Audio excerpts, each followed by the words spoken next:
Halo guys, selamat datang di Metode Haram, Metode Halal ala Haram. Setelah konten lalu kita membahas tentang basic dasar fundamental MOBA. Sekarang kita akan lanjut ke metode draft pick ala Haram. Nah, gak usah basa-basi, kita langsung aja ke kontennya.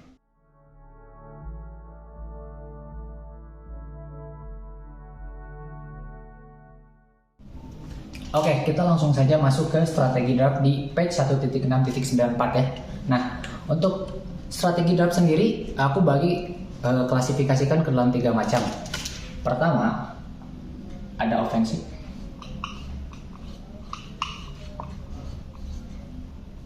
Kedua, ada defensive. Ketiga, ada guerrilla. Nah, apa sih yang membedakan ketiga jenis draft ini? Baiklah untuk offensive sendiri kita sebut aja sebagai draft menyerang. Gimana sih maksudnya menyerang tuh? Jadi draft ini biasanya dipakai buat orang-orang yang lagi turnamen di mana dia first elimination, jadi sekali eliminasi langsung kalah. Jadi mau gak mau harus ngeluarin semua potensi meta dan power yang dia punya. Nah, biasanya teknik ofensif ini dipakai buat yang first pick. Kenapa? Karena kalian punya kesempatan ngeluarin hero pertama. Jadi kalian bisa paksa musuh ngeluarin hero-hero yang mungkin nge-counter hero pertama itu. Karena banyak sekali yang harus diperhatikan ketika kita melakukan single elimination di turnamen ya. Nah, untuk defensif sendiri kita bisa jebut juga dengan counter draft.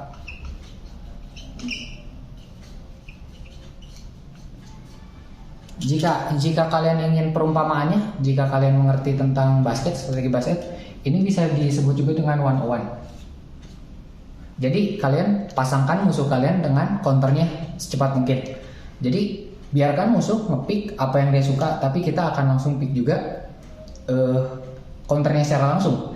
Jadi syaratnya di sini kalian harus tahu dulu sebuah meta, lingkaran meta dari setiap role yang ada gitu, dari setiap hero yang ada bila perlu. Ya biasanya untuk defensif ini dipakai buat second pick. Nah, untuk guerrilla sendiri sebenarnya ini agak risky untuk dilakukan jika kalian gak punya tim yang memadai dan juga informasi tentang musuh yang memadai. Soalnya guerrilla ini tentang ofensif dan defensif gitu.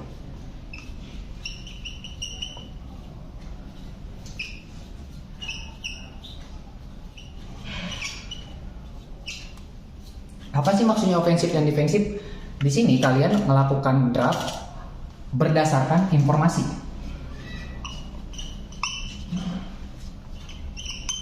Informasi siapa yang dimaksud? Informasi tentang musuh kalian.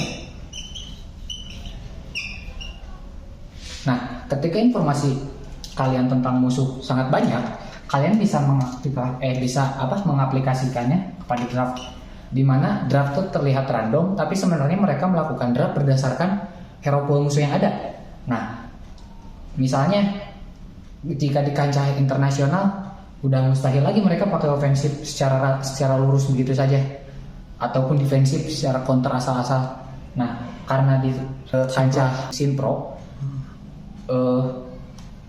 masing-masing tim sudah memegang informasi tentang musuhnya, akhirnya mereka bisa menggunakan pick berdasarkan apa yang musuh akan pakai gitu kan, atau yang musuh tidak bisa pakai. Nah, terjadilah di sini guerrilla, dimana ini sebenarnya sangat kompleks tapi abstrak gitu kan untuk strategi ini. Tapi kita akan lewatin dulu dan kita akan masuk ke offensive.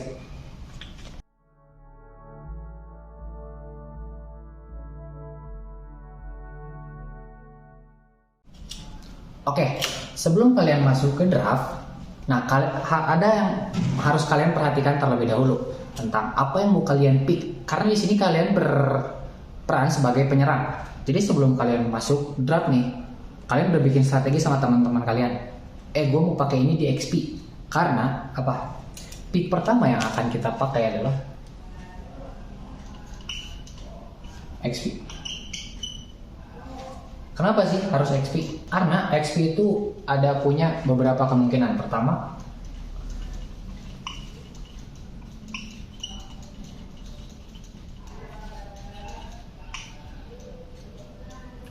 Nah, siapa sih yang ngeluarin draft? Maksudnya tuh musuh. Ketika kita nge-pick XP lane terlebih dahulu, otomatis musuh akan ke-trigger buat nge-counter hero-nya terlebih dahulu. Atau karena dia gak bakal berani buat nge-pick hypernya terlebih dahulu.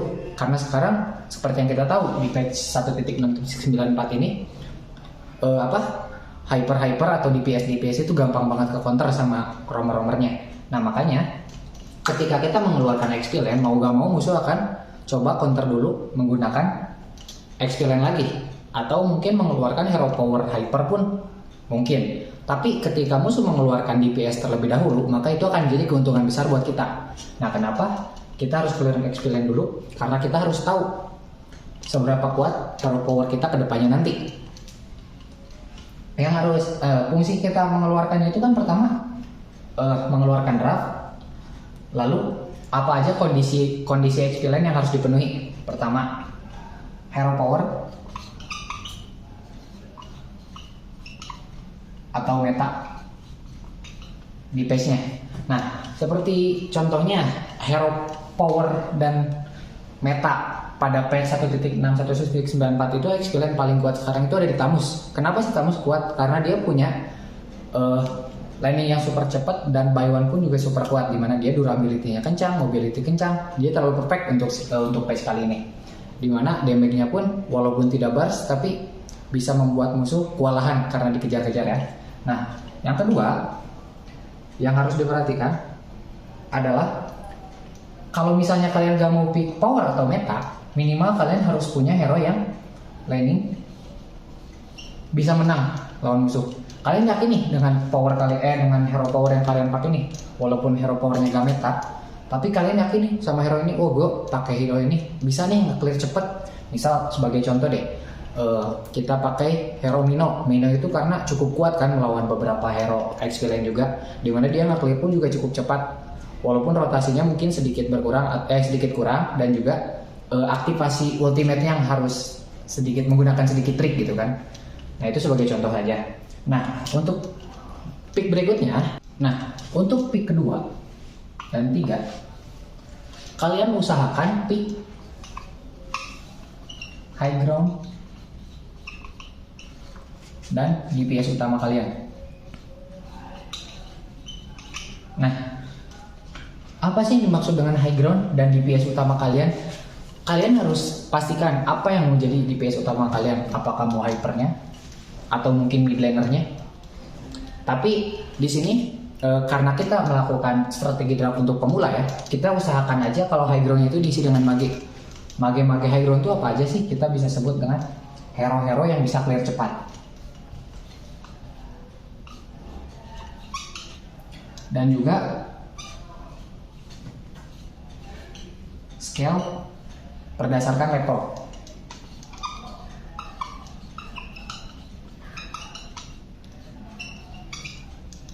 Nah, maksud dari scale berdasarkan level up itu apa sih?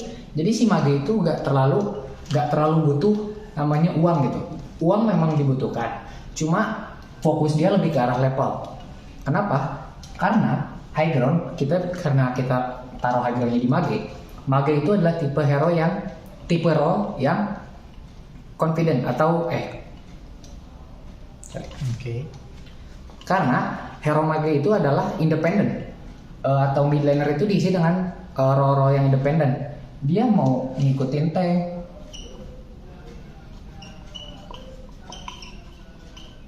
mau cover, itu gimana dia. Karena itulah dibutuhkan makro seorang mage yang kuat, dimana dia harus tahu kapan harus membantu teman, kapan harus melindungi turret. Nah, itulah yang dimaksud dengan cover lane.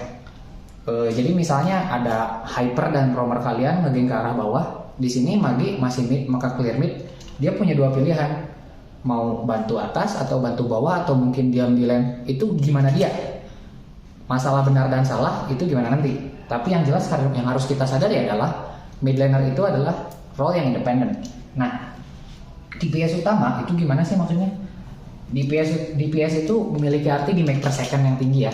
Di make per second itu nggak cuma harus terus-terusan memberikan Oke, nggak apa-apa. Oke. DPS utama seperti yang harus kita tahu adalah damage per second. Jadi dia itu harus sebisa mungkin tiada henti memberikan damage terus menerus gitu kan. Nah,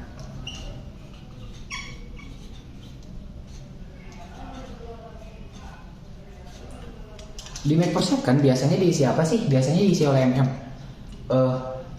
MM itu menjadi andalan utama yang harus segera di-pick karena biasanya di PS utama itu modalnya power lebih dari meta. Hero meta memang kuat, cuma biasanya orang-orang yang punya power di masing-masing bisa ngalahin hero-hero meta, apalagi yang nggak terlalu kurang menguasai hero metanya tersebut.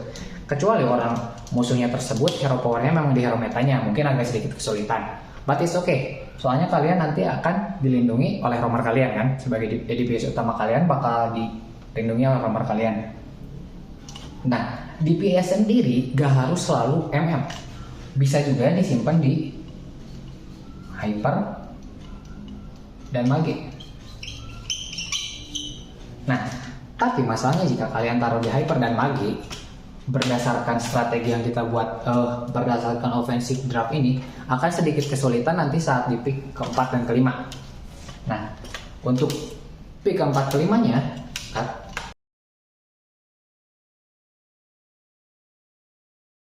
oke. Nah, disinilah triknya di offensive draft ini, yaitu stabilizernya dan roll. Nah, kenapa sih di draft 4 dan 5 ini akan sedikit sedikit sulit? Karena di sini coach harus punya wawasan tinggi tentang seberapa seimbang sih 3 draft pertama kita. Nah, dan ROM-nya sendiri kesulitannya apa? ROM itu sekarang di patch 1.6.94 ini, dimana ketika romer kita tercounter habis, game akan jadi jauh lebih sulit lagi. Makanya dimana kalau bisa romernya itu pick yang tidak ada counter. Kalaupun ada counter, stabilizer yang akan memenuhi tugasnya. Misal gini, kita akan pick romernya Atlas. Tapi karena kita first pick, kemungkinan musuh akan pick Digi. Nah, seperti yang kita tahu, Digi ini adalah makanan Fanny.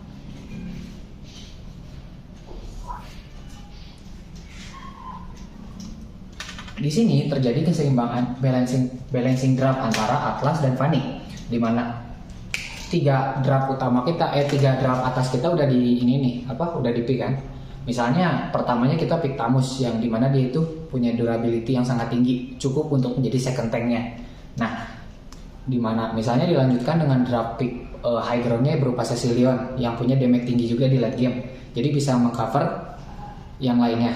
Nah, di DPS utamanya misalnya kita udah pick Claude yang bisa keluar masuk begitu saja. Di sini kita bakal pick Fanny buat counter Diginya, dimana Diginya ini bisa counter Atlas. Nah, di sini fungsi Fanny adalah memakan Digi karena kita tahu Digi itu gak punya skill escape. Jadi pilihan nanti Fanny punya tugas mengeluarkan ultimate Digi dengan cara mengejarnya. Nah, itu salah satu contohnya gitu kan. Tapi diutamakan kalau bisa stabilizer ini, kalau misalnya kita gak pakai metode Atlas Digi kayak biasa gini ya, misalnya Diginya di ban atau Atlasnya sudah di ban nih, jadi kan udah gak ada yang merusak lagi di arah romer. Tinggal misalnya dari 3 draft atas coachnya merasa ini defensifnya kurang nih, kalian bisa pick stabilizernya mungkin, karena stabilizernya dipasangkan di hyper ya untuk pick offensive ini. Stabilizer ini dipasangkannya disimpannya di roll hyper. Seperti yang kita tahu, hyper sendiri bisa ke arah assassin, fighter, tank, dan mungkin sedikit MM dan mage.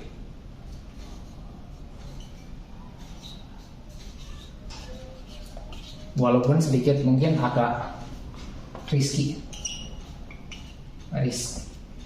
risk ya di meta sekarang untuk pakai MM dan mage. Nah, makanya Di sini kalian bisa nyimbangin stabilizernya pakai assassin, fighter, dan tank. Karena kalian first pick, misalnya Digi udah gak ada nih, Atlas udah gak ada, otomatis Digi kemungkinan besar di picknya kecil. Nah, kalian bisa gantiin dia dengan misalnya dengan Faramis atau hero support lainnya, misalnya Estes atau mungkin Angela. Nah, di sini di stabilizernya ini kalian bisa pakai Hyper Fighter. Nah, ketika bisa juga di sini triknya ada ketika kan kita first pick sudah pick Tamus nih. Ini let's say karena kita sedang bahasnya idealnya Tamus ini bisa kita tarik langsung jadi Hyper. Nah, stabilizernya di sini kita bisa kecoh musuh menggunakan ngepick hero XP lagi, misalnya Esmeralda, Ruby, atau mungkin Pak Vito juga bisa. Nah, di sini musuh akan sedikit kesulitan membaca draft kita gitu kan, karena kita gak tahu mana yang XP atau mana yang Hyper. Akhirnya musuh kesulitan ntar di pemilihan romernya. Jadi kita juga bisa menyesuaikan draft kita ketika sudah selesai game, ketika musuh selesai draft. Dimana biasanya kalau misalnya musuhnya cukup pintar di memainkan draft, musuh akan langsung pick 5-nya akan ke arah romernya gitu kan, karena romer kita tahu sendiri romer seberapa sulitnya dilawan sekarang jika romernya lebih kuat daripada romer kita. Mungkin untuk permasalahan offensive draft ini segitu dulu ya buat masalah mekanismenya. Nah, sekarang kita masuk ke arah dream teamnya bagaimana.